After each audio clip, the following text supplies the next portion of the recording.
Chapter 3.1 থেকে প্রথম যে কোশ্চেনটা, সংখ্যা পদ্ধতি কাকে বলে বর্ণনা করো। তো একদম সংজ্ঞা লিখবা, সহজ সংখ্যা।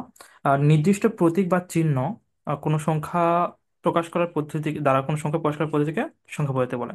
আর এটা যদি কঠিন লাগে তো সহজ যেটা আছে একদম অনেক ইজি, যে পদ্ধতিতে সংখ্যা গণনা করা হয় বা প্রকাশ করা হয় তাকে সংখ্যা পদ্ধতি বলা হয়। এতটুকু লিখলেই হবে। সংখ্যা পদ্ধতি দুই প্রকার, একটা হলো নন পজিশনাল সংখ্যা পদ্ধতি আর একটা হলো পজিশনাল সংখ্যা পদ্ধতি। এখন নন পজিশনাল সংখ্যা পদ্ধতি থেকে মেইনলি জাস্ট সংজ্ঞাটা পড়লেই হবে। সংজ্ঞাটা কি? যে সংখ্যা পদ্ধতিতে সংখ্যার মান ব্যবহৃত চিহ্ন বা বেস নাই, এটা এমসিকিউর জন্য মনে রাখবা, যে বেস নাই তাকে নন পজিশনাল সংখ্যা পদ্ধতি বলে।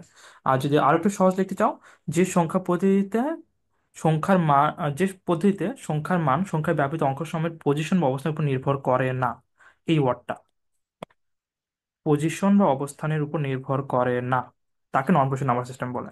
এক্সাম্পল দেখো, হায়ারোগ্লিফিক, এমসিকিউর জন্য হায়ারোগ্লিফিক আর মিশরীয় সংখ্যা পদ্ধতি।